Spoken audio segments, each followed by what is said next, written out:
రజనీ సాయి చంద్ ఇటీవలి కాలంలో పరిచయం అక్కర్లేని పేరు.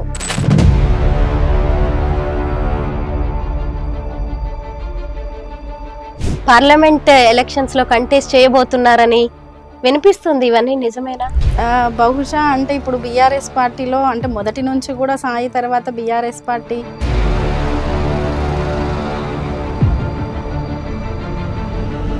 సాయి చంద్ గారి ఆశయ సాధన కోసమే నేను నిలబడతాను అని చెప్పారు కదా. ఒకవేళ బీఆర్ఎస్ లో మీకు టికెట్ రాకపోతే కాంగ్రెస్ ఆఫర్ చేస్తే మీరు వెళ్తారా కాంగ్రెస్ లోకి?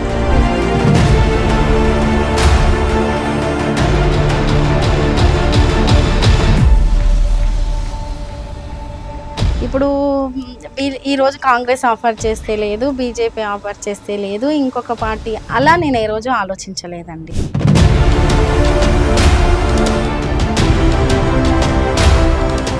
రజనీని సాయి చంద్ భార్యగా కాకుండా ఎందుకు ఒక పార్లమెంట్ లోక్సభ లాంటి సీట్ ని ఆఫర్ చేయాలంటారు? నాకున్న క్వాలిటీస్ ఒకటి, అందరి రాజకీయ నాయకుల్లా కాకుండా ఇప్పుడు రాజకీయాల్లో చాలా ఉన్నాయండి. రాజకీయ దృష్టికోణంలో అప్పుడే ఎంటర్ అయ్యి వైల్డ్ కార్డ్ ఎంట్రీ లాగా ఎంటర్ అయ్యి ఒక పద్ధతిలో ఎంటర్ అయ్యే వాళ్ళు ఉంటారు, కుటుంబ నేపథ్యం ఉండి ఎంటర్ అయ్యే వాళ్ళు ఉంటారు. ఇలా కాదు, ప్రజల కోసం మీరేం చేశారు? తెలంగాణ కోసం ఎంతో మంది ప్రాణ త్యాగం చేశారు, ఎంతో మంది జీవితాలను నాశనం చేసుకున్న వాళ్ళు కూడా ఉన్నారు, అంటే కేసుల పాలయ్యి అలా కూడా ఉన్నారు. వాళ్ళల్లో చాలా మందికి కేటీఆర్ కావచ్చు, కేసీఆర్ న్యాయం చేయలేదు, మీకు మీ కుటుంబానికి మాత్రమే న్యాయం జరిగింది అనే వాళ్ళకి మీరిచ్చే సమాధానం ఏంటి? కేసీఆర్ గారు కావచ్చు, కేటీఆర్ గారు కావచ్చు, లేకుంటే బీఆర్ఎస్ పార్టీ.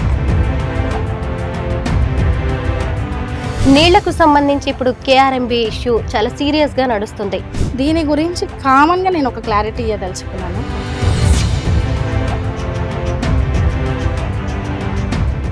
రజనీ సాయి చంద్ ఇటీవలి కాలంలో పరిచయం అక్కర్లేని పేరు. ఆమె త్వరలోనే ఎంపీగా కంటెస్ట్ చేయబోతున్నారని, పార్లమెంట్ కూడా వెళ్లే అవకాశం ఉందనే వార్తలు వినిపిస్తున్నాయి. ఇటువైపు చూస్తేనేమో బీఆర్ఎస్ కాంగ్రెస్ డి అంటే డి అంటున్నాయి. వీటన్నిటి మీద మనతో మాట్లాడడానికి రజనీ సాయి చంద్ గారు ఈరోజు మన స్టూడియోకి వచ్చారు. తనని అడిగి మరిన్ని విషయాలు తెలుసుకుందాం. నమస్కారం రజనీ గారు. నమస్తే అండి. ఎలా ఉన్నారు? పర్లేదండి, ఉన్నాను. కాస్త రిలాక్స్ అయినట్టేనా? రిలాక్స్ అనేది లేదండి లైఫ్లో, అంటే స్ట్రగుల్ ఇంకా నా లైఫ్ ఉన్నంత వరకు స్ట్రగుల్ పడాల్సిందే. అంటే సాయి చంద్ గారి హఠాన్ మరణం, ఆ తర్వాత మీకు ఒక బాధ్యతాయుతమైన పోస్ట్ రావడం, తర్వాత ఇవన్నీ అధికారం మారడం, ఆ పోస్టు మళ్ళీ వెనక్కి వెళ్ళడం, మీరు కూడా కొంత స్ట్రగుల్ అయ్యారు ఈ కాలంలో. ఇప్పుడు వీటన్నిటిని ఎలా చూడొచ్చు? ఒక టైం డిసైడ్ చేసిందంటారా రాజకీయం? ఇప్పుడు నేను బయటికి రావడం అనేది యాక్చువల్గా అది నేను ఊహించందండి. అది కాలం ఈ రకంగా బయటికి రప్పిస్తుంది అనుకోలేదు. అది చాలా బాధాకరం ఒకటి. రెండవది, నేను అసలు బయటికి రావాలని కోరుకోలేదండి. సాయి వెనకాలనో సాయి పక్కలనో ఉండాలనే కోరుకున్నాను. నాకు ఆ జీవితమే ఇష్టం. బట్ ఇప్పుడు సాయి అనుకున్నది చేయాలంటే నేను బయటికి రాక తప్పదని బయటికి అడుగు వేశాను. వెయ్యాలి కూడా, అది నా బాధ్యత. తదనంతరం జరిగిన ఇన్సిడెంట్ బహుశా 2023 నా లైఫ్లో అసలు, అంటే ప్రతి ఒక్కరికి ఒకటి ఉంటుంది కదండి లైఫ్లో. ఒక గుడ్ పాయింట్ ఉంటుంది, ఒకటి డిజాస్టర్ అనుకోండి ఆ పాయింట్ ఉంటుంది. 2023 నా లైఫ్లో 2003 అనేది ఒక టర్నింగ్. అంటే సాయితో పరిచయము, ప్రేమ అనుకోండి, స్నేహం అని. 2023 అనేది ఇప్పుడు సాయి ఇన్సిడెంట్ జరగడము, ఆ తదనంతరం నేను తీసుకున్న బాధ్యత, నాకు వచ్చిన 20 ఏళ్ల గ్యాప్. 20 ఏళ్ళు ఆయనతో అసోసియేషన్ కావచ్చు, చేస్తాను, స్ట్రగుల్ చేస్తాను. దీనివల్ల ఏదో ఆగిపోదామని నేను ఏమనుకోవట్లేదు. పార్లమెంట్ ఎలక్షన్స్ లో కంటెస్ట్ చేయబోతున్నారని వినిపిస్తుంది. ఇవన్నీ నిజమేనా? ఏమన్నా అవకాశాలు ఉన్నాయా? బహుశా అంటే ఇప్పుడు బీఆర్ఎస్ పార్టీలో అంటే మొదటి నుంచి కూడా సాయి తర్వాత బీఆర్ఎస్ పార్టీ, సాయి ఉన్నప్పుడు అయినప్పటికీ సాయి తదనంతరం కూడా నన్ను దగ్గరికి తీసింది కేసీఆర్ గారు. మా పార్టీ అధినాయకులు అనుకోండి, మా కుటుంబానికి అతి దగ్గరగా ఉన్న బాపు అని పిలుస్తాము మేమందరం. కేసీఆర్ గారు ఎటువంటి నిర్ణయం తీసుకుంటే అంటే మమ్మల్ని నడిపించడానికి ప్రజల నుంచి కొంత వస్తుంది, బయట మాట్లాడుకుంటున్నారు అనేది తెలుస్తుంది. నా దగ్గర కూడా కొందరు చర్చించారు, అంటే ఇట్లా ఇట్లా అని మాట్లాడతారు కదా సహజంగా బయట వచ్చే టాక్ గురించి. కానీ ఈ పార్టీ అన్నప్పుడు పార్టీ అధినాయకత్వ నిర్ణయం అనేది ఒకటి ఉంటుంది. ఖచ్చితంగా దిశా నిర్దేశం అనేది ఆలోచించి అన్ని రకాలుగా మా పట్ల తీసుకుంటారు. అదే దిశగా వాళ్ళు ఏ దిశను నడిపిస్తే ఆ దిశలో నేను ఖచ్చితంగా నడుస్తాను. సాయి చంద్ గారి ఆశయ సాధన కోసమే నేను నిలబడతాను అని చెప్పారు కదా. ఒకవేళ బీఆర్ఎస్ లో మీకు టికెట్ రాకపోతే కాంగ్రెస్ ఆఫర్ చేస్తే మీరు వెళ్తారా కాంగ్రెస్ లోకి? ఇప్పుడు ఈ రోజు కాంగ్రెస్ ఆఫర్ చేస్తే లేదు, బీజేపీ ఆఫర్ చేస్తే లేదు, ఇంకొక పార్టీ అలా నేను ఏ రోజు ఆలోచించలేదండి. సాయి ఒకటి అనుకున్నారు, నాకు బాధ్యత ఇచ్చారు. నేను సాయి ఎంత పవర్ఫుల్గా లేకపోతే ఏదైతే అనుకొని చేయలేక మిస్ అయిపోయిందో అదంతా నేను చెయ్యాలని అడిగేశాను. ఒకవేళ నిజంగానే కాంగ్రెసే గనక అటువంటి అవకాశం ఇస్తే అసలు నన్ను తీసేయాల్సిన అవసరమే లేకుండేనేమో. కాబట్టి ఇప్పటి వరకు నేను దానిలో ఎటువంటి ఆలోచన, అంటే పరిస్థితులు ఎప్పుడు ఒకేలా ఉండవు కదండి. కొద్ది రోజుల తర్వాత నిర్ణయాలు, వాళ్ళ అభిప్రాయాలు మారే అవకాశం కూడా ఉండొచ్చు కదా. లేదండి, నేను అంటే ఎటువంటి నిర్ణయాలు నేను తీసుకోలేదు. బీఆర్ఎస్ పార్టీలో ఉన్నాను, బీఆర్ఎస్ పార్టీలో పనిచేస్తున్నాను. అంటే అవకాశం ఏదొచ్చినా గానీ, ఒకవేళ లోక్సభకి కంటెస్ట్ చేయడం లాంటి అవకాశం వచ్చినా గానీ వద్దనే అంటారా? అవకాశం ఇప్పటికైతే రాలేదండి. అవకాశం వచ్చినప్పుడు నేను ఆలోచిస్తారు. అంటే లోక్సభకు కంటెస్ట్ చేయడం గురించి అడిగారు కాబట్టి ఏదైనా సరే, అంటే ఒకటి బలంగా పనిచేద్దాం అనుకునే వాళ్ళకి ఒక అవకాశం ఇస్తే పని చేస్తారా లేదా అనేది కూడా ఒక ఛాలెంజే కదండి. ఒకవేళ అటువంటివి రాలేదు, ఒకవేళ వస్తే గనక నా శ్రేయోభిలాషులు అందరూ ఉంటారు. ఈవెన్ అంటే నేను మాత్రం కేసీఆర్ గారిని, బీఆర్ఎస్ పార్టీని బలంగా నమ్ముతున్నానండి. మాకు ఒక కుటుంబంలో నన్ను దగ్గరికి తీశారు కాబట్టి ఆల్మోస్ట్ నేను బీఆర్ఎస్ పార్టీ నన్ను రాజకీయంగా నడిపిస్తుంది, కేసీఆర్ గారు కూడా నన్ను రాజకీయంగా ముందుకు నడిపిస్తారనేది బలంగా నమ్ముతున్నాను. రజనీని సాయి చంద్ భార్యగా కాకుండా ఓ వ్యక్తిగా ఏ బీఆర్ఎస్ అయినా కావచ్చు, లేదు అంటే కాంగ్రెస్ అయినా సరే గుర్తించి ఎందుకు ఒక పార్లమెంట్ లోక్సభ లాంటి సీట్ ని ఆఫర్ చేయాలంటారు? రజనీకి ఉన్న క్వాలిటీస్ ఏంటి? నాకున్న క్వాలిటీస్ ఒకటి, అందరి రాజకీయ నాయకుల్లా కాకుండా, ఇప్పుడు రాజకీయ వ్యవస్థను ఒకగా మార్చిన వ్యక్తుల్లా కాకుండా, నేను పనిచేసే తీరు, నేను ఆలోచించే తీరు వేరే రకంగా ఉంటుంది. కాబట్టి నేను చాలా బలంగా పనిచేస్తాను ఖచ్చితంగా. ఇప్పుడు రాజకీయాల్లో చాలా ఉన్నాయండి. రాజకీయ దృష్టికోణంలో అప్పుడే ఎంటర్ అయ్యి, వైల్డ్ కార్డ్ ఎంట్రీ లాగా ఎంటర్ అయ్యి ఒక పద్ధతిలో ఎంటర్ అయ్యే వాళ్ళు ఉంటారు, కుటుంబ నేపథ్యం ఉండి ఎంటర్ అయ్యే వాళ్ళు ఉంటారు, లేదు వాళ్ళకు ఆర్థికంగా ఉండి ఎంటర్ అయ్యే వాళ్ళు ఉంటారు. నేను గాయపడి ఎంటర్ అయ్యాను. నేను సాయి చేయాలనుకునేది చెయ్యాలి అని ఎంటర్ అయ్యాను. నేను కష్టాన్ని చూసి వచ్చి ఎంటర్ అయ్యాను. సగటు మహిళ ఇంతకంటే ఎక్కువ కష్టపడదండి సొసైటీలో. ఇవన్నీ చూసిన నేను సొసైటీలో చాలా బలంగా పనిచేయగలుగుతాను అనుకుంటున్నాను. చాలా బలంగా క్వశ్చన్ కూడా చేయగలుగుతాను. ఇలా కాదు, ప్రజల కోసం మీరేం చేశారు ఇన్నాళ్లలో? ఒక ఎంపీ సీట్ ఎక్స్పెక్ట్ చేసేంత? ఫస్ట్ నా లైఫ్ లో నేను ఏది ఎక్స్పెక్ట్ చేయట్లేదండి. నేను నా బాధ్యతను చేస్తూ వెళ్ళిపోతున్నాను ఒకటి. రెండవది, ఇప్పుడు నా లైఫ్లో ఏం చేశాను అంటే, నా లైఫ్ జర్నీ తెలిసిన వాళ్ళందరికీ తెలుసు నేనేం చేశాను. నేనే స్వార్థంగా ఉంటే సాయి ఈరోజు ఆర్థికంగా ఒక స్థాయిలో ఉండేవాడు. నేనే స్వార్థంగా ఉంటే సాయి చంద్ తనకున్న గాత్రంతో ఇంకా వివిధ వేరే వేరే వేరే ఫీల్డ్లలో ఏదో స్థాయిలో ఉండేవాడు. ఒకవేళ ఉద్యమ నేపథ్యం నుంచి, సాయి చంద్ స్టూడెంట్ ఉద్యమ నేపథ్యం నుంచి వచ్చినప్పటికీ దాన్ని కంటిన్యూ చేయడానికి ఇంట్లో కుటుంబంలో స్త్రీ సహకారం ఎంత అవసరమో అనేది సగటు స్త్రీగా మీకు కూడా తెలిసి ఉండొచ్చు. కాబట్టి ఆయన ఏ రకంగా అయితే తెలంగాణ ఉద్యమంలో ఆయనతో పాటు పాల్గొనడం, విద్యార్థి ఉద్యమంలో ఆయనతో పాటు పాల్గొని విద్యార్థి సమస్యలు కావచ్చు వాటి గురించి కొట్లాడడం, తెలంగాణ ప్రాముఖ్యత, తెలంగాణ ఉద్యమంలో పార్టిసిపేషన్ కావచ్చు, ఆ తదనంతరం ఆయన చేసే ప్రతి పనిలో నేను ఆయనతో పాటు ఉండి సహకరించాను. అన్నిటికంటే ముఖ్యంగా ఏంటంటే, కింది స్థాయి నుంచి వచ్చిన అన్ని వర్గాల ప్రజల కష్ట నష్ట మంచి చెడులు అనేది మేము మా లైఫ్లో చూసాము, అనుభవించాము, తెలుసుకున్నాము, సహకరించాము. పార్లమెంట్ సీటు వీటన్నిటిని పక్కన పెట్టిన ప్రత్యేక రాష్ట్ర సాధనలో నా పాత్ర కూడా ఉంది అని మీరు చెప్తున్నారు. ప్రజల కోసం నేను పనిచేశాను, ప్రత్యేక రాష్ట్రం కోసం పనిచేశాను అనేది మీ వాదన. నేను సింగిల్ గా వెళ్ళి ఏ రోజు ఎక్కడ పని చేయలేదు. నా భర్తతో పాటు తను చేసే దాంట్లో తను 100% చేస్తే 100 నేను చెయ్యకపోయి ఉండొచ్చు. ఖచ్చితంగా సాయికి నేను ఇంతే చేశాడని చెప్పి కూడా ఒక స్కేల్ పెట్టలేను. తను ఒకవేళ 1000 అంతకు మించి కూడా చేసున్నాడు.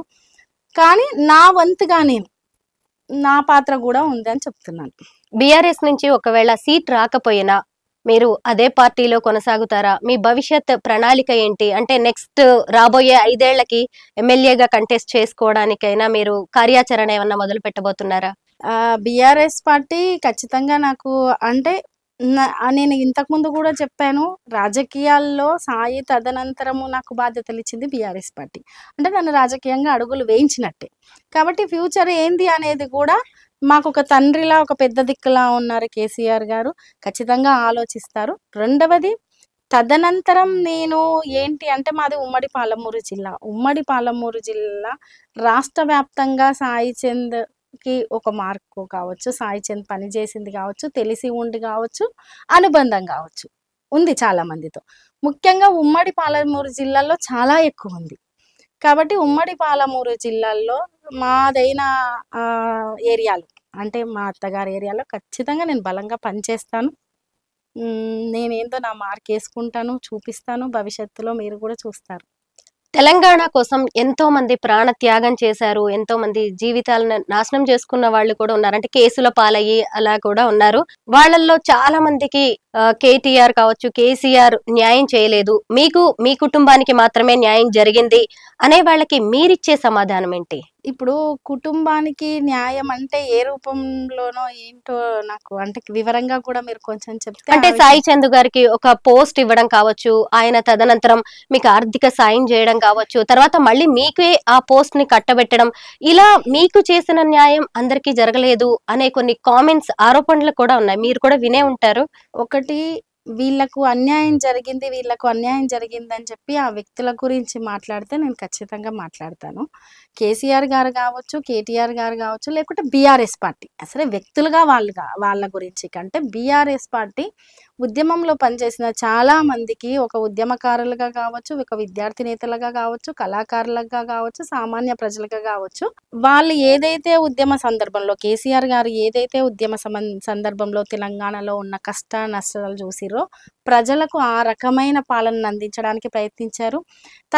ఏదైతే ఉద్యమ కాలంలో కష్టపడ్డ వాళ్ళకు కూడా తన వంతుగా నేను ఏదైనా అందరూ 100% పర్ఫెక్ట్గా చేసిరని నేను చెప్పట్లేదు. కానీ తన వంతుగా సాధ్యమైనంత వరకు మిగతా పార్టీలో లేకపోతే మిగతా పార్టీల చరిత్రలను, మిగతా వ్యక్తుల చరిత్రలను చూసుకుంటే కేసీఆర్ గారు చేశారు. ఒకటి. రెండవది సాయి ఉద్యమ కాలంలో చేసినాక ఒక 10 సంవత్సరాల పాటు బీఆర్ఎస్ పార్టీతో అనుబంధమయ్యి బహుశా సాయి ఇప్పుడు ఒక ఏరియాకు, ఒక మండలానికో, లేదు ఒక నియోజకవర్గానికో, ఒక జిల్లాకు పరిమితమై చేయలేదు. ఒక 10 మంది కలిసి చేసే అంత బలంగా ఒక 10 ఏళ్ల పాటు వర్క్ చేశారు. చేసిన తర్వాత ఒక లాస్ట్ సాయి ఇన్సిడెంట్ జరిగేదానికంటే ఒక సంవత్సరం ముందే చైర్మన్గా తీసుకున్నారు. బహుశా సాయి ప్లేస్లో ఎవరున్నా అంత ఓపికగా ఉండరు. ఇప్పుడున్న రాజకీయ వ్యవస్థను చూస్తున్నాం. మనం ఒక 2 ఏళ్ళు పనిచేస్తారు, లేదు 3 ఏళ్ళు పనిచేస్తారు. పనిచేసిన తర్వాత ఏదో ఆశిస్తారు, రాలేదంటారు, ఇంకో పార్టీ అంటారు, లేదు కొన్ని విమర్శలు చేస్తూ ఉంటారు. ఏ రోజు సాయి ఒకరిని విమర్శించడం కానీ, ఒకరి వెనకాల కుట్రపూరితమైన రాజకీయాలు చేయడం కానీ, లేదు ఈ వ్యక్తికి పనిచేసి ఈ వ్యక్తికి పనిచేయకుండా ఉండడం కానీ, లేదు తెలంగాణ ప్రజల శ్రేయస్సుకు భంగం కలిగే విధంగా పనిచేయడం కానీ, ఎటువంటివి కూడా ఆయన జీవితంలో లేదు. సగటు రాజకీయ నాయకుల వ్యవస్థలో చేసే కొన్ని ఉండొచ్చు, మంచి చెడులు కూడా ఉండొచ్చు. అటువంటి వాటిలో కూడా సాయి ఎప్పుడు పాలు పంచుకోలేదు. ఒక కళాకారుడుగా ప్రజలకు నేను ఏం చెయ్యాలి, ఏది చెప్పాలి, ఉద్యమ సందర్భంలో నాకున్న ఒక బలమైన ఆయుధం పాట. నా దగ్గర సంపద లేదు, నా దగ్గర నా కుటుంబ బ్యాక్గ్రౌండ్ లేదు, ఇంకేది లేదు. నాకున్నది ఒకటి. ఒక విద్యార్థి దశలో 22 సంవత్సరాల వయసులో నాకున్నది ఒక పాట. ఆ పాటను నేను నా ప్రజల కోసం ఉపయోగించాలి. అంటే ఆయన ప్రాణాన్ని ప్రజల కోసం ఉపయోగించిండు. ఏదైతే మనం ఒక్కొక్క రూపంలో, ఇప్పుడు మనం అమరవీరులను అనుకుంటాము, రాజకీయ కళాకారులను అనుకుంటాము, అలా ఈయనకున్న శక్తిని అలా ప్రజల కోసం ఉపయోగించాడు. దాని నుంచి ఎటువంటిది ఆశించకుండా నిస్వార్థంగా పనిచేసిన వ్యక్తుల్లో ఈయన ఒకడు. సాయి గారు ఉంటే ఎమ్మెల్యేనో ఎంపీనో అయి ఉండేవారు అనిపిస్తూ ఉంటుందా? ఖచ్చితంగా అయ్యి ఉండేవారండి. ఇప్పటికే చాలా ఆలస్యమైంది. అది సాయితో అనుబంధం ఉండి, సాయితో పనిని పంచుకున్న ప్రతి ఒక్కరికి తెలుసు. ఒకటి సగటు సామాన్యంగా సాయిని ఒక వేదిక దగ్గర చూసిన ప్రజలకు కూడా తెలుసు. ఈసారి మాత్రం బలంగా అందరి నుంచి కూడా వినపడుతుంది ఖచ్చితంగా అయ్యేవాడని. సరే కాలం సహకరించలేదు. మనం చూస్తుండగానే ప్రభుత్వాలు మారిపోయాయి. కాంగ్రెస్ ప్రభుత్వం అధికారంలోకి వచ్చింది. ఒకేసారి పరిస్థితులన్నీ కూడా మారుతున్నాయి. ఏమనిపిస్తుందండి? అంటే అధికార పార్టీలో ఉన్నప్పుడు మీరున్నారు, ఇప్పుడు ప్రతిపక్షాన్ని ఎదుర్కొంటున్నారు. ఈ పరిస్థితుల్ని మీరు ఎలా చూస్తున్నారు? రాజకీయాల్లో ఇవన్నీ సహజం అనిపిస్తుంది ఒకటి. రెండవది ప్రజా తీర్పుని ఎవరైనా శిరసావహించాల్సిందే అనిపిస్తుంది. మూడవది కొన్నిసార్లు అంటే ప్రజలకు ఇప్పుడు నేను ప్రతిపక్షంలో ఉన్నాను కాబట్టి మనం చేసే పని విధానాన్ని ప్రజలకు బలంగా చెప్పగలగాలి అనిపిస్తుంది. మూడవది ప్రజల నుంచి వచ్చే ఎంతో కొంత దాన్ని కూడా మనం రిసీవ్ చేసుకొని ఇంకా బలంగా పనిచేయాలి అనిపిస్తుంది. కాబట్టి ఇవన్నీ సహజంగా రాజకీయాల్లో అడుగు వేయాలనుకునే వాళ్ళు, లేదు రాజకీయ రంగంలో ఉన్నవాళ్ళు వీటిని సహజంగానే తీసుకుంటారు. నేను సహజంగానే తీసుకుంటాను. ఈ పార్టీ బలంగా పనిచేయడానికి మేము ప్రయత్నిస్తాము. పని చేయకపోతే పని చేయిస్తాము. వాళ్ళు పని చేస్తే ప్రజలు మంచిగా రిసీవ్ చేసుకుంటారు. పని చేయకపోతే ఒకలా రిసీవ్ చేసుకుంటారు. ఇవన్నీ సహజంగా జరిగేవే. అలా అని అన్ని పార్టీలు పని చేయకపోవడం వల్ల ఓడిపోయాయి, కొన్ని పని చేయడం వల్ల గెలిచాయి అని ఉండదు. కొన్నిసార్లు ప్రజల్ని మెప్పించలేకపోయి ఉండొచ్చు. అంటే మేము ఇది చేసాము అని చెప్పుకోలేకపోయి ఉండొచ్చు. ఇంకేదైనా కారణాలు కావచ్చు. అవతలి వ్యక్తులు ఎక్కువ ప్రలోభాలకు గురి చేసి ఉండవచ్చు. ఇలా అనేక కారణాలు ఉంటాయండి ప్రభుత్వం రావడానికి, పోవడానికి. కాబట్టి అది ఒక సహజంగా జరిగేది రాజకీయ వ్యవస్థలో. నీళ్లకు సంబంధించి ఇప్పుడు కేఆర్ఎంబి ఇష్యూ చాలా సీరియస్ గా నడుస్తుంది. అంటే రాష్ట్రానికి ఇన్నాళ్లు అన్యాయం జరిగిందని కాంగ్రెస్ వాదిస్తోంది. ఇది నిజమేనంటారా? ఏపీకి అటువైపు ఇటు చూస్తేనేమో బీజేపీతో కూడా బీఆర్ఎస్ కుమ్మక్కైపోయింది అనే వాదనలు కూడా ఉన్నాయి. మీ వాదన ఏంటి?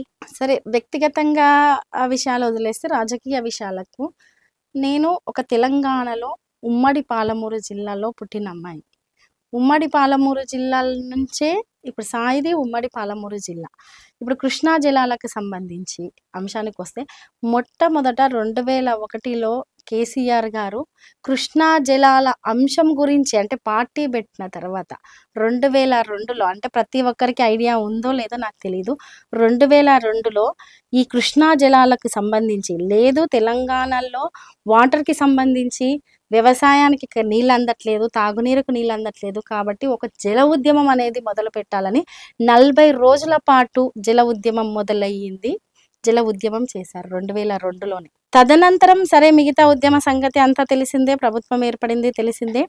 అయితే 2 రకాల విమర్శలను ఇటు ప్రభుత్వం చేస్తుంది, ఇటు మా నుంచి కూడా వస్తుంది. దీని గురించి కామన్గా నేను ఒక క్లారిటీ ఇవ్వదలుచుకున్నాను. కేఆర్ఎంబికి రీసెంట్గా అప్పజెప్తున్నారని చెప్పి, అంటే ఏదైతే కృష్ణా జలాలకు సంబంధించిన కృష్ణా జలాల మీద ఉన్న ప్రాజెక్టులన్నీ కేఆర్ఎంబి బోర్డుకి అప్పజెప్తున్నట్టు ఒక సంతకం చేసి వచ్చారన్న సంగతి ప్రతి ఒక్కరికి తెలిసే ఇప్పుడు ప్రభుత్వం. అయితే దాన్ని మేము చెయ్యలేదు, మేము అసలు అటువంటి ఒప్పందం ఏం చేయలేదు అని మాట్లాడుతున్నారు. అసెంబ్లీ సాక్షిగా హరీష్ రావు గారు ఒక మినిట్స్లో చూపించారు. ఎప్పుడైనా ఒక బోర్డు కలిసి కూర్చున్నప్పుడు మనుషులము వ్యక్తులము మనము మాటలు తిప్పి మాట్లాడవచ్చు, అది నిజం కాదు నిజం అని మాట్లాడచ్చు. కానీ ఒక రికార్డు ఉంటుంది, ఒక మినిట్స్ ఉంటుంది. ఒక బోర్డు మీటింగ్లో మినిట్స్లో సంతకం పెట్టి వచ్చింది, అది బయటికి వచ్చింది, వాళ్ళు సంతకం చేశారన్న సంగతి అందరికీ తెలిసిందే. దాని గురించి సరే మేము ఎన్నో రకాలుగా మాట్లాడుతున్నారు వాళ్ళు, అంటే కవర్ చేయడానికి, కప్పి పెట్టడానికి, మా నుంచి ఏం తప్పిదం లేదు అనడానికి మాట్లాడుతున్నారు. కానీ ఈరోజు అది చాలా దక్షిణ తెలంగాణ అనేది ఒక ఎడారిలాగా మారిపోయే సంఘటనకు అదొక పునాది అవుతుంది. ఈ పార్టీ ఆ పార్టీ, ఈ వ్యక్తి ఆ వ్యక్తిగా తెలంగాణలో ఉన్న ప్రతి బిడ్డ ఆలోచించాల్సిన విషయం. ఈ మొట్టమొదట కాంగ్రెస్ ప్రభుత్వంలో ఉన్నప్పుడు మనకు పైన కేంద్ర ప్రభుత్వం కాంగ్రెస్ ఉన్నప్పుడు మనకు తెలంగాణ ఇచ్చిర్రు అన్ని మాట చెప్పుకుంటున్నాం, అదే జరిగింది. కాంగ్రెస్ ప్రభుత్వము జలాలకు సంబంధించిన వివాదాన్ని అనేది పరిష్కరించాలి, పరిష్కరించకుండా బోర్డు నియమించిందే కాంగ్రెస్ ప్రభుత్వం. ఈరోజు కేఆర్ఎంబి అనే బోర్డు నియమించిందే కాంగ్రెస్ ప్రభుత్వం. ఆ రోజు బోర్డు అవసరం లేకుండే, అప్పుడే మీరు సమస్యను పరిష్కరించాల్సింది. ఒకటి సరే బోర్డు నియమించారు, నియమించిన తర్వాత ఏదైతే బచావత్ ట్రిబ్యునల్ అసలు మన రాష్ట్రానికి నీళ్ల విషయంలో అన్యాయమే జరగలేదంటున్నారా మీరు? నీళ్ల విషయంలో అన్యాయం జరిగింది, జరుగుతుంది అంటున్నాను నేను. అది కాంగ్రెస్ హయాంలోనే పునాది పడింది అంటున్నాను. బీఆర్ఎస్ ఎందుకు దాన్ని సరిదిద్దలేకపోయింది 10 ఏళ్లు పాలనలో ఉండి కూడా?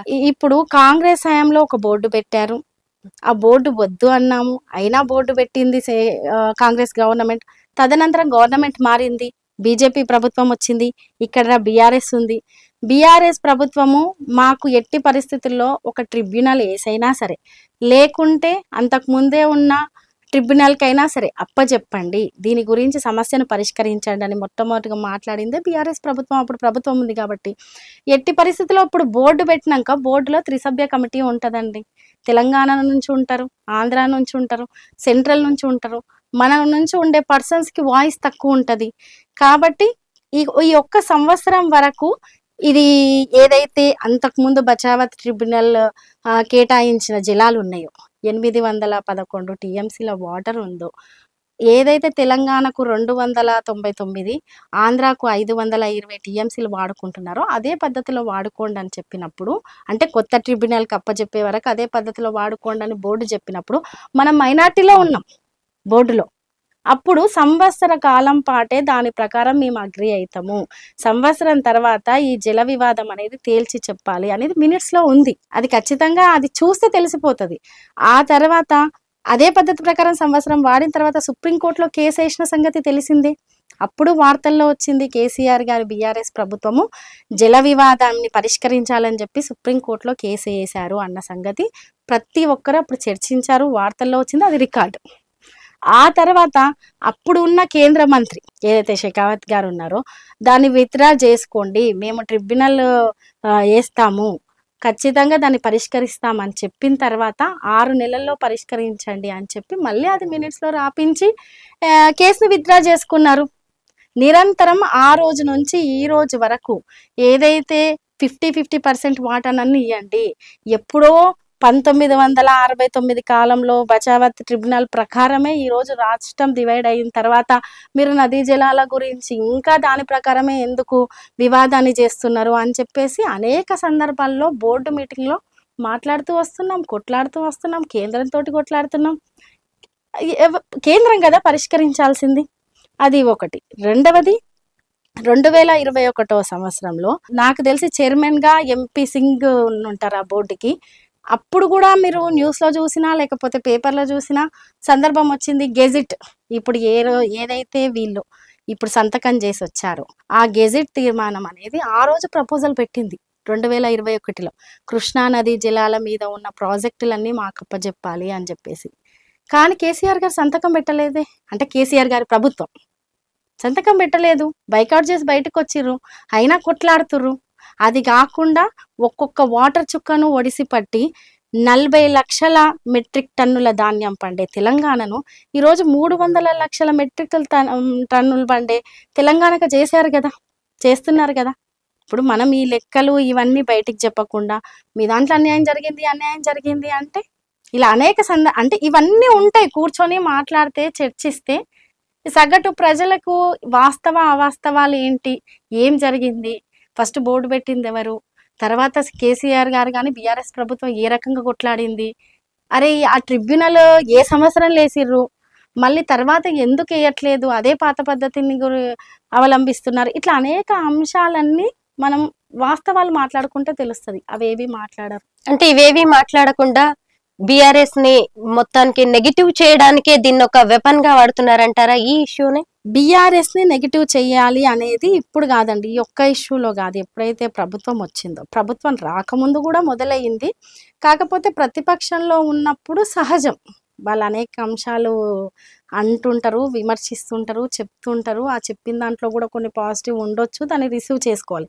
కానీ ఇప్పుడు ప్రభుత్వంలోకి వచ్చినాక సరే, ప్రజలు మీకు అధికారం ఇచ్చినాక కూడా బీఆర్ఎస్ పార్టీ మీద ప్రతి ఒక్క అంశం, అంటే మీరు పని మీద పని చెయ్యాలి అనే విషయం మీద కాకుండా బీఆర్ఎస్ పార్టీనో లేకుంటే వ్యక్తిగతంగా కేసీఆర్ గారిని విమర్శించే విషయంలో ఈ వాటర్ విషయమే కాదు, అనేక అంశాలు అదే దిశగా వీళ్ళు వెళ్తున్నారు. మరి ఇప్పుడు మనం కాళేశ్వరం వైపు వద్దాము. ఒకప్పుడు దీన్ని ఒక అద్భుతమైన కట్టడం అని చెప్పేసి చాలా గొప్పగా చెప్పారు. అవును. తీరా చూస్తే అసలు మొన్న మనం చూసినా గానీ ఆ గుంతలు చూడొచ్చు, దాని నాణ్యత చూడొచ్చు. మీరేమంటారు? ఇప్పటికి కూడా కాళేశ్వరం అనేది ఒక అద్భుతమైన కట్టడం అనే మాట్లాడతారా? ఇప్పుడు ఇప్పటికిప్పుడు మనం మాట్లాడుకుంటుంటే అంటే కాళేశ్వరం వెళ్ళి నేను విజిట్ చేశానండి. కాళేశ్వరం అయిన తర్వాత కాళేశ్వరం ఏంటి, ఎట్లా అనేది విజిట్ చేశాను. అప్పుడు నేను దాన్ని అంత నాలెడ్జ్‌గా దాని గురించి డీప్‌గా ఆలోచించకపోయి ఉండొచ్చు గానీ, వాటర్ సోర్స్ మన దగ్గర చాలా తక్కువ గదా! ఒక్క దగ్గర వాటర్ కనిపించేసరికి మనం ఆగలేం కదా! సో, అలా వెళ్ళి విజిట్ చేశాను. కాళేశ్వరానికి సంబంధించి కాళేశ్వరం అంటే పిల్లర్ మేడిగడ్డ దగ్గర ఒక పిల్లరు లేదు 2 పిల్లర్‌లో, 3 పిల్లర్‌లో మెయిన్‌గా ఒక పిల్లర్ చూపిస్తున్నారు. పిల్లర్ కుంగిపోయిందని జెప్పేసి, క్రాక్ వచ్చిందని జెప్పేసి ఇష్యూ ఇప్పుడు కాదు, ఎలక్షన్ ముందు జరిగింది. ఎలక్షన్ ముందు నుంచి మాట్లాడుతూనే ఉన్నారు. కానీ మీరు పూర్తిగా కాళేశ్వరం మొత్తం గురించి మాట్లాడండి. ఓవరాల్‌గా కాళేశ్వరం ఏంటి? ఎన్ని రిజర్వాయర్‌లున్నాయి? ఎన్ని బరాజ్‌లున్నాయి? దాని నుంచి ఎంత వాటర్ ఎన్ని ఎకరాలకు పోతుంది?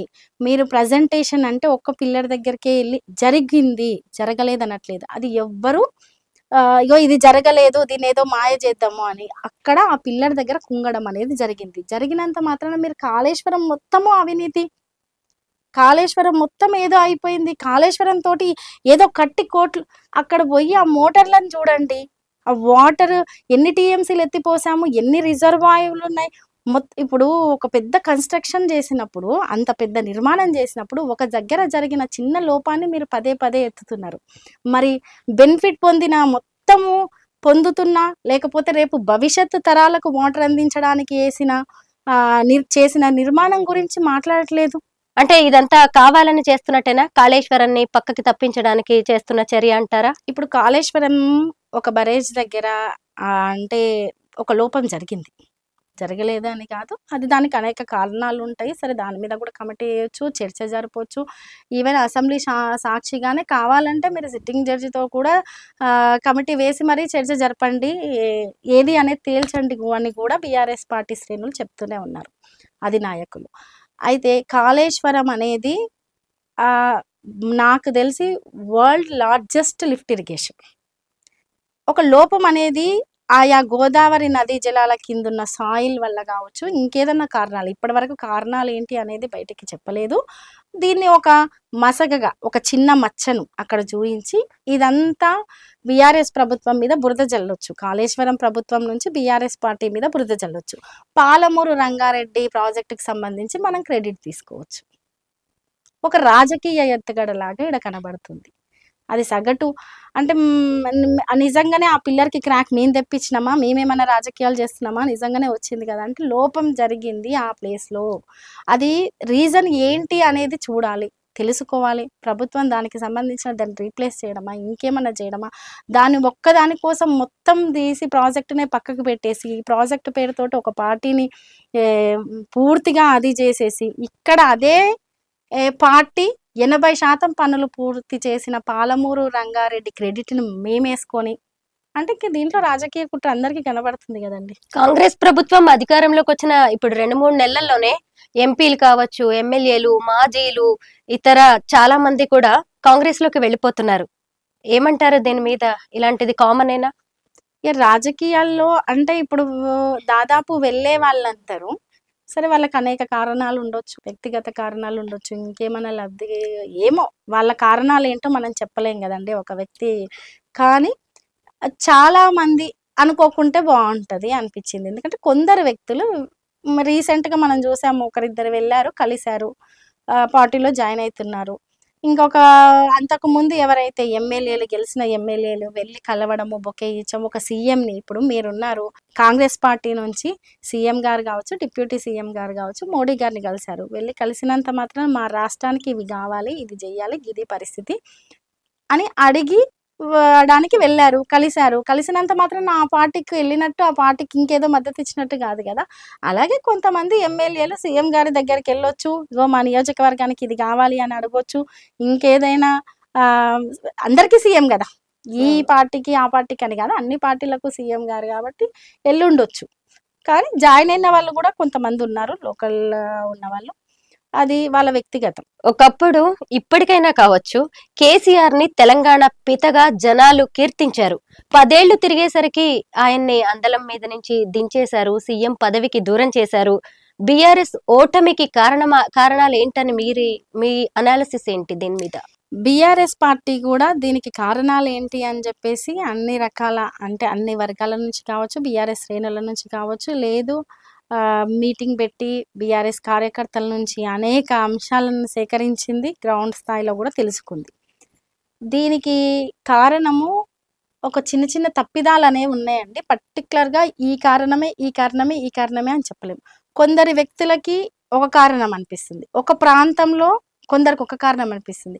కొందరికి ఎమ్మెల్యేలను మార్చుంటే బీఆర్ఎస్ పార్టీ వచ్చేది. కొందరు దళిత బంధు లాంటి విషయాల గురించి మాట్లాడుతున్నారు. అంటే కొందరికే లబ్ధి. ఇప్పుడు దళిత బంధు గ్రామంలో ఒక ముగ్గురికి కేటాయించినప్పుడు 30 మంది వ్యతిరేకమవుతారు కదా అన్నట్టు.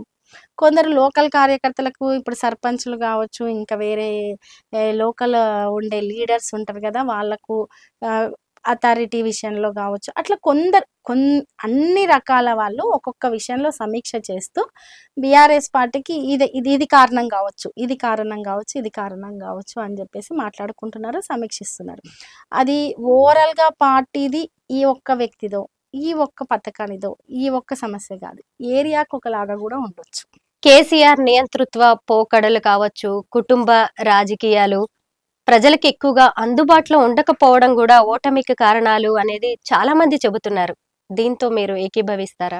బీఆర్ఎస్ పార్టీలో కేసీఆర్ గారు కావచ్చు, హరీష్ రావు గారు కావచ్చు, కేటీఆర్ గారు కావచ్చు. కేటీఆర్ గారు కొంతమంది శ్రేణులకు అందుబాటులో ఉంటారు, హరీష్ రావు గారు కొంతమంది శ్రేణులకు. అంటే కీలకమైన కేసీఆర్ గారు అందరికి అందుబాటులో ఉన్నారా లేరా ఒకటి వదిలేస్తే, తర్వాత ఉన్న కేటీఆర్ గారు అందుబాటులో ఉన్నది ఉంది, హరీష్ రావు గారు అందుబాటులో ఉన్నది ఉంది.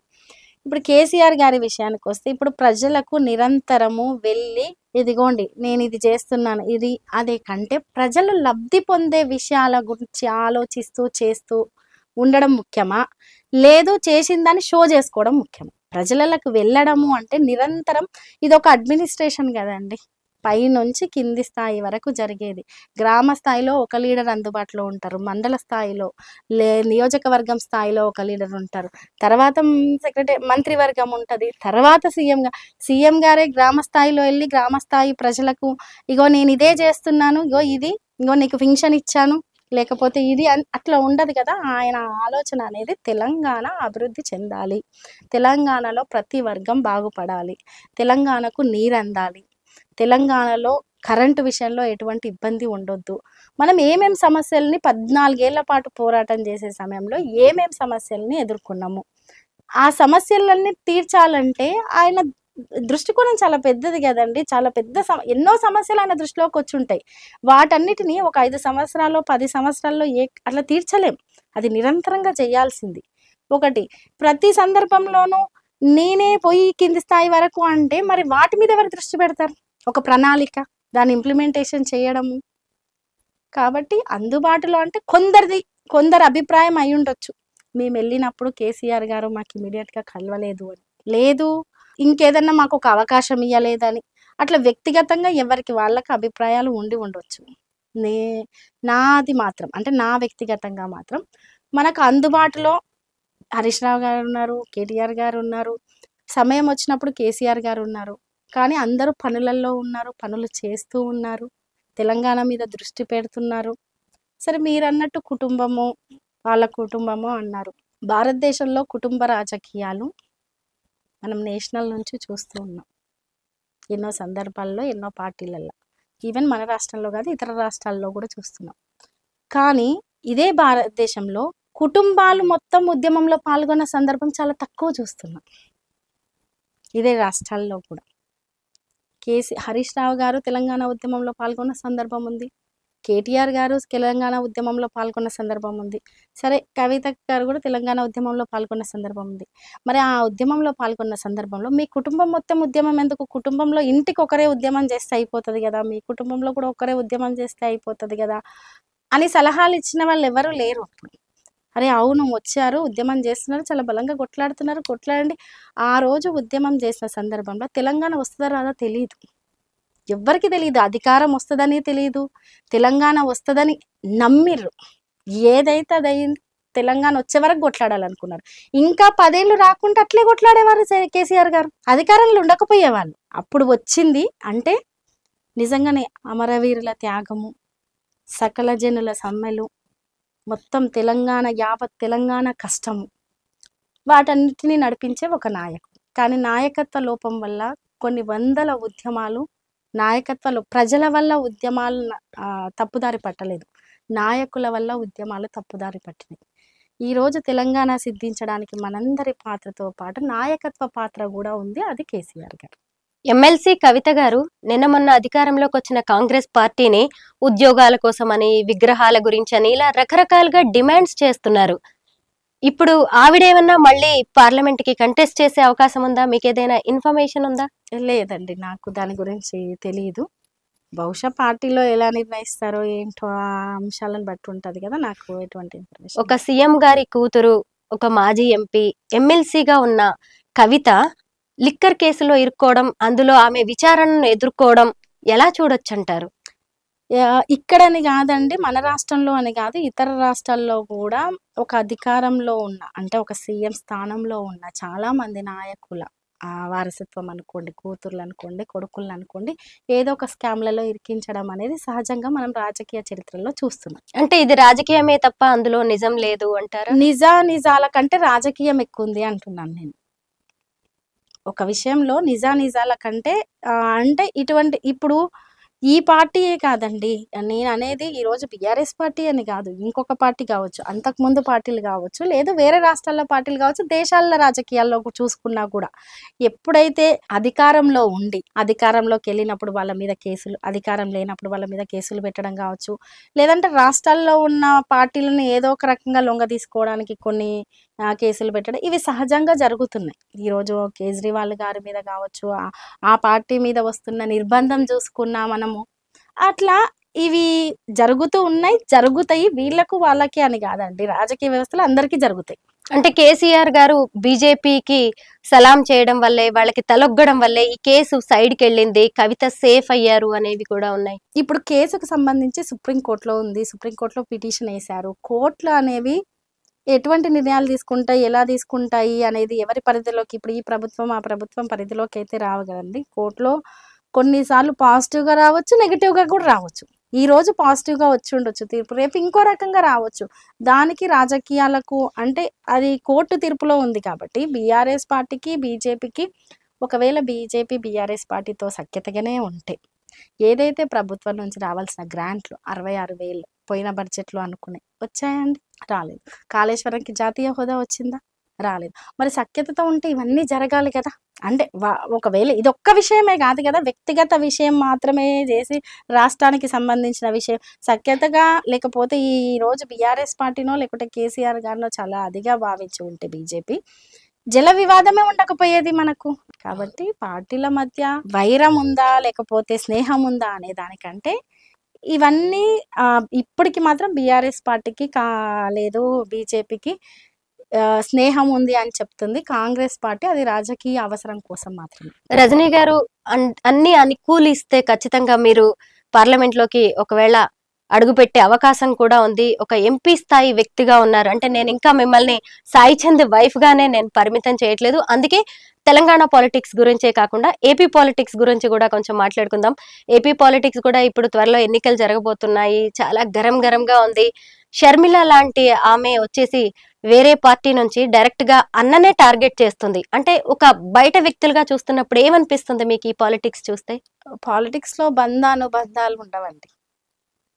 ఒకసారి రాజకీయం అనేది అంటే రాజకీయాల్లోకి అడుగుపెట్టిన తర్వాత కుటుంబము, అనుబంధాలు, ఇవి అవి వ్యక్తిగతం అనేవి ఉండవేమో అనిపించింది ఒకటి. రెండోది షర్మిల గారి విషయంలో ఇప్పుడు మొన్నటి వరకు ఒకటి చేశారు, తెలంగాణకు వచ్చారు, తెలంగాణలో పార్టీ పెట్టారు, తెలంగాణ కోడల్నే అన్నారు. ఇలా మళ్ళీ ఇప్పుడు ఆంధ్రాకి వెళ్ళారు. లేదు నేను ఆంధ్ర, సరే వైఎస్ రాజశేఖర రెడ్డి గారు కూతురు, వైఎస్ రాజశేఖర రెడ్డి గారి కూతురిగా ఉండే స్థానం ఎప్పటికీ ఉంటుంది. కానీ ఆ తదనంతరం మనం ఏం చేస్తున్నాం, ఆ తదనంతరం మనం ఎట్లా రాజకీయంగా ఉన్నాము అనేది కూడా ప్రజలు గమనిస్తుంటారు. బహుశా ఇప్పుడు తెలంగాణలో అయిపోయింది, తెలంగాణ ప్రజలు బహుశా నమ్మలేదు నమ్మలేదు కాబట్టి మళ్ళీ అక్కడ ఆంధ్రాకి దుకాణాన్ని వెళ్ళారు. అక్కడికి ఆంధ్ర మార్చేశారు. రాజకీయం బహుశా కాంగ్రెస్ పార్టీ అదొక పావుగా వాడుకుంటున్నారేమో అనుకుంటున్నాను నేనైతే. అంటే అంతకుముందు కాంగ్రెస్ లో ఉండి కాంగ్రెస్ నుంచి బయటకు వచ్చేసి ఆ కాంగ్రెస్ ని తిట్టారు. అవును. ఇప్పుడు మళ్ళీ అక్కడికి చేరడాన్ని, ఆ గూటికే చేరడాన్ని మనం ఎలా చూడొచ్చు? దాన్ని రాజకీయంగానే చూడొచ్చండి. హ్మ్. ఇప్పుడు ఏదైతే సరే ఏమన్నా జరుగుండొచ్చు అన్నా చెల్లెళ్ళ మధ్య ఏ విషయాలు జరిగినాయో మనకు వ్యక్తిగతంగా మనం వ్యక్తి విషయాల వరకెళ్ళి మనం జోక్యం చేసుకోలేం కదా. కానీ తండ్రికి జరిగిన అన్యాయాన్ని వైఎస్ రాజశేఖర రెడ్డి గారి తదనంతరం ఆ కుటుంబానికి కాంగ్రెస్ పార్టీ నుంచి చాలా అన్యాయం జరిగిందనే కదా వాళ్ళు గొంతు విప్పి బయటికి వచ్చారు. ఈవెన్ విజయమ్మ గారు కూడా ఇది పరిస్థితి అని చెప్పేసి, ఈవెన్ సరే షర్మిల గారు పాదయాత్ర చేశారు, జగన్ గారు జైలుకి వెళ్ళినప్పుడు ఎంత సందర్భం ఉంది. కానీ కాంగ్రెస్ పార్టీ వాళ్ళని చాలా ఇబ్బంది పెట్టిన సందర్భం కూడా పెద్ద ఎత్తున వాళ్ళ నోటి నుంచే విన్న సందర్భం ఉంది. మనం చెప్పడం కాదు, వాళ్ళే మాట్లాడారు. ఇప్పుడు మళ్ళీ అదే కాంగ్రెస్ పార్టీ ఏదో ఒక సందర్భంలో దగ్గర తీసిందని చెప్పేసి తండ్రి నుంచి వచ్చిన ఆ ఏదైతే ఇబ్బంది ఉందో అది ఎలా మర్చిపోగలుగుతారండి? రేపు ఇప్పుడు నాలాంటి వాళ్ళు కూడా నేను రేపు రాజకీయాల్లో అడుగుపెట్టిన తర్వాత నేను నా పునాదో లేకపోతే నా కష్టం ఏందని సాయిచ్చాను. నా కష్టం, నా శ్రమ అది కదా. నేను అలాగే షర్మిల గారు కూడా ఎన్నడకున్న వైఎస్ రాజశేఖర రెడ్డి గారి బిడ్డ. అప్పుడు వాళ్ళు ఏదైతే ఇబ్బంది పడ్డారో ఆ ఇబ్బందులను గుర్తించి ఉంటే ఒకలాగుండేది. అంటే రాజకీయం అంటే రాజకీయమేనండి, వ్యక్తిగతంగా ఎందుకు చూడాలి? ఆమె కూడా కాంగ్రెస్ తో ఉంటేనే నేను అనుకున్నది సాధించగలను అని కూడా ఆమె కూడా అనుకుంటూ ఉండొచ్చు కదా. అందుకే ఇప్పుడు రాజకీయం ఏం చేస్తున్నారు షర్మిల గారు అంటే రాజకీయం అనే చెప్తున్నారు. రాజకీయాన్ని రాజకీయంగా చూడాలనేది ఒక పార్టు, రాజకీయం ప్రజల కోసం అనేది ఒక పార్టు. అంటే ప్రజల కోసం కాకుండా తన స్వార్థం కోసం ఆమె పార్టీలని వాడుకుంటున్నారు. రాజకీయాన్ని రాజకీయంగా చూసి అలా మూవ్ అయ్యారు అంటే ఒకలా ఆలోచించవచ్చు. లేదు రాజకీయం అనేది ప్రజలకు చేసే సేవ అనుకుంటే ఒకలాగా ఆలోచించవచ్చు. టీడీపీ అలాగే జనసేన పొత్తు ఎలా ఉండొచ్చు అంటారు? ఏపీ పాలిటిక్స్ మీద అధికార మార్పిడికి ఏమైనా ఛాన్స్ ఉందా? బీజేపీ కూడా వాళ్ళతో కలిస్తే ఎలా ఉండొచ్చు? ఇప్పుడు నేనైతే ఇప్పటి వరకు మన రాష్ట్ర రాజకీయాల మీదనే దృష్టి పెట్టానండి.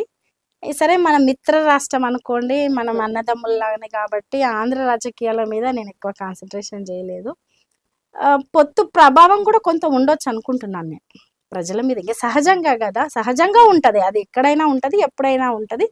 పొత్తు ప్రభావం కొంత ఉండొచ్చు అనుకుంటున్నాను. కానీ అధికారం మారే అంత ఉంటుందో ఉండదో నేను ఆ విషయాల పట్ల పెద్ద దృష్టి పెట్టలేదు. లోక్సభ ఎన్నికల్లో ఈసారి తెలంగాణకు వస్తే బీజేపీ కాంగ్రెస్ మధ్య టఫ్ ఫైట్ నడవబోతోంది. బీఆర్ఎస్ కి 3-4 సీట్లకి మించి రావు అంటున్నారు.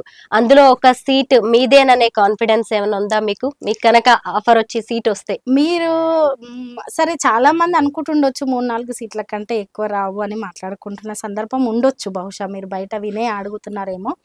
అయితే నేనేమంటానంటే ఇప్పుడు మొన్నటికి మొన్న వాటర్ విషయంలో వాస్తవాలను పక్కన పెట్టి కేసీఆర్ గారే లేకపోతే బీఆర్ఎస్ పార్టీ తెలంగాణలో నీళ్ళ విషయంలో కూడా ద్రోహం చేసింది అన్నట్టు మాట్లాడి మీరెళ్ళి సెంట్రల్ తోటి అక్కడికి వెళ్ళి కలిసి వచ్చిన తర్వాత ఒప్పందాలు చేసుకుంటారు. ఇక్కడ మీరు చేసుకున్న ఒప్పందం గురించి మేము అడిగితే మళ్ళీ మా మీదనే నిందేస్తారు. మీరు ఈ నిందలు రాజకీయాలు పక్కకు పడేసి అసలు ఈ ప్రాంతాన్ని అంటే ఇప్పుడు ఫర్ ఎగ్జాంపుల్ ఆడ సంతకం పెట్టొచ్చిన తర్వాత లేకపోతే కేఆర్ఎంబికి సంబంధించింది మీరు ప్రాజెక్టులన్నీ అక్కడ అప్పచెప్తే ఏ ప్రాంతం ఎండిపోతుందండి? మహబూబ్ నగర్ కావచ్చు, నల్గొండ కావచ్చు, హైదరాబాద్ కావచ్చు, రంగారెడ్డి తాగునీరు ఉండదు, సాగునీరు ఉండదు. మనం ఎక్కువ నికర జలాలు కాకుండా మిగులు జలాల మీద ఆధారపడిన వాళ్ళం కాబట్టి మనకు వాటర్ పరిస్థితి చాలా దీన్ని ఎవరు అడగాలి? మీరు చాలా స్నేహంగా ఉన్నారు, రీజను అప్పుల కోసం కావచ్చు, ఇంకేదన్నా కావచ్చు, రేపు మాకు సహకారం కావచ్చు, ఏదన్నా కావచ్చు, ఏం మాట్లాడుకున్నారో ఏం ఒప్పందాలు చేసుకున్నారో ఇటువంటి విషయాల్లో ఎటువంటిది ఆలోచించకుండా సంతకాలు పెట్టి ఈరోజు ఈ విషయంలో బెటర్, రేపు ఇంకో విషయం ఇలాంటిదే నిర్ణయం తీసుకోవచ్చు, రేపు ఇంకో రకంగా రాష్ట్రానికి నష్టపోయే నిర్ణయం, అది ఎవరు క్వశ్చన్ చేయాలి? ఈ ప్రాంత శ్రేయస్సు గురించి నిరంతరం పరితపించి ఉద్యమం చేసిన పార్టీయే బీఆర్ఎస్ పార్టీ. కాబట్టి బీఆర్ఎస్ శ్రేణులమే క్వశ్చన్ చేస్తున్నాం, బీఆర్ఎస్ శ్రేణులమే కొట్లాడుతున్నాం. సీట్ వస్తే ఖచ్చితంగా గెలుస్తాను అంటారా? ఆ నమ్మకం మీకుందా అంటున్నాను. ఉందండి ఖచ్చితంగా. అంటే ప్రజల్ని నమ్ముతున్నారు, బీఆర్ఎస్ పార్టీని నమ్ముతున్నారా, సాయి చంద్ ఫేమ్ ని? అన్నిటినీ నమ్ముతున్నాను. కేసీఆర్ గారిని నమ్ముతున్నాను, ప్రజల్ని నమ్ముతున్నాను, నాకు ధైర్యం ఇచ్చిన వాళ్ళని నమ్ముతున్నాను, నన్ను సొంత ఆడబిడ్డలాగా చూసిన వాళ్ళని నమ్ముతున్నాను, సాయితో అనుబంధం ఉన్న వాళ్ళను నమ్ముతున్నాను, నేను కష్టపడతానని నన్ను నమ్మే వాళ్ళను నమ్ముతున్నాను. ఇప్పటికే ఆ దిశగా ఏదైనా యాక్షన్ ప్లాన్ స్టార్ట్ చేశారా? లేదండి, నేను యాక్షన్ ప్లాన్ అని కాదు, నేను ఏ రోజైతే అడుగు బయటకెట్టానో ఆ రోజు నుంచే నేను రాజకీయాల్లో నా మార్క్ నేను వేసుకుంటూ వెళ్తున్నాను. అది అందరూ చూస్తూ ఉన్నారు. అసెంబ్లీలో కాళేశ్వరం మీద చర్చ జరుగుతున్నప్పుడు సీఎం రేవంత్ రెడ్డి కాళేశ్వరం మరమ్మతులు పునరుద్ధరణ పనులు గతంలో నీటిపారుదల శాఖ మంత్రిగా చేశారు కాబట్టి మీకు అప్పగిస్తాము అని చెప్పి హరీష్ రావు గారితో అంటే మీ సీఎం పదవి నాకు ఇవ్వండి అని కామెంట్ చేయడం జరిగింది. ఆయన ఇది కొంచెం వైరల్ అవుతుంది. అంటే హరీష్ రావు గారి మనసులో సీఎం అవ్వాలనే ఇంట్రెస్ట్ ఉన్నట్టుంది అని కూడా, ఇలాంటిది ఏదైనా మీ దృష్టికి వచ్చిందా? మీరేమంటారు దీని మీద? ఇప్పుడు కామన్ గా ఒక ముఖ్యమంత్రి హోదాలో ఉన్నారు రేవంత్ రెడ్డి గారు. ఆ పునరుద్ధరణ ఇప్పుడు బీఆర్ఎస్ పార్టీ ఎంతసేపు ఆడ ఉన్న ఒక మచ్చను మీరు పదే పదే చూపిస్తూ ఉండడం కండి చూపిస్తున్నారు. ఓకే, దాంతో పాటు మరమ్మతులు చేస్తే ప్రజలకు ఉపయోగం జరుగుతుంది కదా అనేది అసెంబ్లీలో మాట్లాడారు. అవేవో మీరే చేయండి అంటే మరి ప్రభుత్వం ఎందుకున్నట్టు? ప్రభుత్వములో అన్ని బాధ్యతలు ప్రభుత్వం కదా నిర్వహించాల్సింది. లోటుపాట్లు ఏవైనా, మంచి చెడులు ఏవైనా ఉన్నా లేకున్నా బాధ్యత మీరు తీసుకొని చెయ్యాలనే ప్రజలు మిమ్మల్ని ఆశీర్వదించి పంపారు అని మీరు గొప్పగా చెప్పుకుంటున్నారు. అటువంటప్పుడు ఆ బాధ్యతలను మాకు అప్పచెప్తామని, ఇప్పుడు మీకే అప్పచెప్తాం హరీష్ రావు గారు అన్నప్పుడు, మరి హరీష్ రావు గారికి ఆ ప్లేస్లో లేకుండా ఎట్లా బాధ్యతలు చేస్తారండి? ఆ ప్లేస్లో మీరున్నారు, మీరు చెయ్యాలి, మాకు చేత కావట్లేదు, మేము చెయ్యట్లేదు, మీరు చెయ్యండి అని ఒప్పుకుంటున్నట్టు అది అలా. సో కాబట్టి మీరు పక్కకు తప్పుకోండి, మేము ఉండి చేస్తాం. అంటే హరీష్ రావు గారు గట్టి కౌంటర్ ఇచ్చారు అంటారు. అంతే, అంతే తప్ప సీఎం పదవి ఏదో కావాలి అనే అలాంటి ఆశలు గతం నుంచి ఉన్నాయనే మీకు కాదండి. మీరు చెయ్యలేకపోతే, మీకు చేత కాకపోతే మమ్మల్ని చెయ్యమని మీరు కోరుతున్నారు కాబట్టి మీరు పక్కకు తప్పుకోండి, మేము అన్నే ఉండి చేస్తామని చెప్పినట్టు. మీకు తప్పకుండా పార్లమెంట్ సీట్ రావాలని, మీరు పార్లమెంట్ లోకి అడుగు పెట్టాలని, సాయి చంద్ గారి ఆశయాలని మీరు సాధించాలని, ఇలాగే ధైర్యంగా నిలబడాలని నేనైతే మనస్ఫూర్తిగా కోరుకుంటున్నాను. మా ఆంధ్రప్రభ తరఫున కూడా మేమందరం అదే విష్ చేస్తున్నాము. థ్యాంక్ యూ సో మచ్ అండి. All the best for your future. Thank you so much.